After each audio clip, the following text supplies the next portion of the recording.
கர்த்தருக்கு ஸ்தோத்திரம். அன்பானவர்களே, இந்த ஜீவபாதை யூடியூப் சேனல் நேயர்கள் அனைவருக்கும் வாழ்த்துக்கள். நான் உங்கள் பாஸ்டர் அருண் எபினேசர், FGPC ஜெபவீடு, கேட்டவரம்பாளையம். இந்த பிப்ரவரி மாதத்திற்கான வாக்கு தத்தத்தை உங்களுக்கு நான் தந்து உங்களுக்காக ஜெபிக்கிறேன். பிலிப்பியர் 4:19, என் தேவன் தம்முடைய ஐஸ்வர்யத்தின்படி உங்கள் குறைவுகளை எல்லாம் கிறிஸ்து இயேசுவுக்குள் மகிமையிலே நிறைவாக்குவார் என்று எழுதியிருக்கிறது. அன்புக்குரியவர்களே, இந்த மாதம் நமக்கு நிறைவின் மாதமாய் இருக்கும்படி நான் உங்களை வாழ்த்துகிறேன்.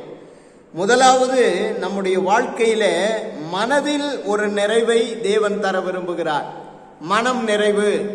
எவ்வளவு இருந்தாலும் நம்முடைய மனதில் நிறைவு இல்லை என்றால் அது நமக்கு நிறைவாய் இருக்காது. கொஞ்சம் இருந்தாலும் மன நிறைவு இருந்தா மிகப்பெரிய ஆசீர்வாதங்களை உடையவர்களை போல இருப்போம். ஏனென்றால் மன நிறைவு என்பது நம்முடைய கர்த்தர் தருகிற ஆசீர்வாதம். இத நான் ஒரு தெளிவான டிரான்ஸ்லேஷன்ல இருந்து படிக்கிறேன். என் தேவன் கிறிஸ்து இயேசு மூலமாய் தாம் ஒப்பற்ற செல்வத்தை கொண்டு உங்கள் குறைவுகளை எல்லாம், தேவைகளை எல்லாம் நிறைவாக்குவார் என்று எழுதியிருக்கிறது. அப்போ மனதின் நிறைவு மிகவும் அவசியம். இரண்டாவது, இருதயத்தின் நிறைவு அவசியம். அன்பானவர்களே, இருதயத்திலே நீங்கள் நிறைவு கொண்டவர்களாய் ஆண்டவருடைய ஆசீர்வாதங்களை நீங்கள் உணர்ந்து கர்த்தர் தந்தவைகளுக்காக நன்றி சொல்லி அவர் நமக்கு கொடுத்தவைகளுக்காக மனமகிழ்ந்து நாம் காணப்படுவோம் என்றால் நம்மை போல பாக்கியசாலிகள் யாரும் இல்லை. எனவே உங்கள் வாழ்க்கையில எந்தெந்த வகையிலே குறைவு அனுபவிக்கிறீர்கள் அல்லது நிறைவு இருந்தும் உங்களால் அந்த நிறைவை உணர முடியவில்லை, இந்த நிறைவை பெற்ற நிறைவை என்னால் நான் அங்கீகரித்துக் கொள்ள முடியவில்லை, என் மனம் அதுக்குள்ள அதில் மகிழ மாட்டேங்குது என்று நீங்கள் இருக்கிறீர்களா? இனி ஆண்டவர் ரெண்டு விஷயங்கள். ஒன்று மன நிறைவு, இரண்டாவது இருதயத்தின் நிறைவு. இந்த ரெண்டு நிறைவையும் தேவன் இந்த நாளிலே உங்களுக்கு தந்து உங்களை ஆசீர்வாதமாய் மாற்ற ஜெபிக்கிறேன். எல்லாரும் என்னோடு சேர்ந்து ஜெபிங்க.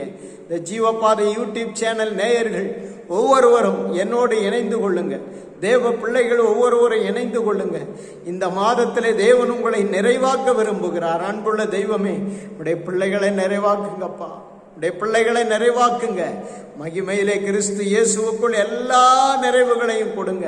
உடைய பிள்ளைகள் தம்முடைய ஐஸ்வர்யத்தினாலே, தேவாதி தேவனுடைய மகிமை உள்ள ஐஸ்வர்யத்தினாலே உடைய பிள்ளைகளின் குறைவுகளை நிறைவாக்கத்தக்கதாக, தேவைகள் சந்திக்கப்படத்தக்கதாக இந்த மாதத்தில் நம்முடைய பிள்ளைகள் ஒரு பெரிய நிறைவை அனுபவித்து மிகுந்த ஆசீர்வாதத்தினாலே மகிழ்ந்து களிகூறத்தக்கதாக, மனதிலே நிறைவை பெற்றுக்கொள்ளத்தக்கதாய், இருதயத்தில் நிறைவை பெற்றுக்கொள்ளத்தக்கதாய் உடைய பிள்ளைகளை ஆசீர்வதிக்க வேண்டும் என்று வேண்டிக் கொள்கிறோம். அற்புதம் செய்யுங்க, அதிசயம் செய்யுங்க. இந்த மாதம் உடைய பிள்ளைகளுடைய ஒவ்வொரு வாழ்வின் ஒவ்வொரு நகர்வும் நிறைவுள்ளதாய் இருக்கும்படி வேண்டிக் கொள்கிறோம். அப்பா, குறைவுகளை நிறைவாக்குகிற தேவன் எங்களோடு கூட இருக்கிறீர். எங்களுக்கு மன நிறைவை தந்தருளும், எங்கள் இருதயத்தின் நிறைவை தந்தருளும். நாங்கள் உம்மை துதித்து புகழ மகிமைப்படுத்த எங்கள் ஆண்டவரே உள்ளம் களிப்பினால் நிரம்ப கர்த்தர் உதவி செய்யும், அற்புதம் செய்யும், ஆசீர்வதியும். ஆண்டவரே, சுகபலன் ஆரோக்கியத்தினால் நிரப்பும், கிருபைகளினால் நிரப்பும், இரக்கத்தினால் நிரப்பும், பாதுகாவலினால் நிரப்பும், ஆசீர்வதியும். நிறைவை கெடுக்கிற, குறைவு என்கிற மனதை கொண்டு வருகிற பொல்லாத ஆவிகளை கட்டி அப்புறப்படுத்துகிறோம். குறைபடுகிற எண்ணத்தை, குறைச்சலையே காட்டுகிற பொல்லாத கிரியைகளை அழிக்கிறோம். பொல்லாத ஆவிகளை கட்டி அப்புறப்படுத்துகிறோம். தேவன் பெரிய காரியங்களை செய்யும். இயேசுவின் மூலமாய் ஜெபிக்கிறோம் பிதாவே. ஆமென், ஆமென். கர்த்தர் உங்களை அதிகமாய்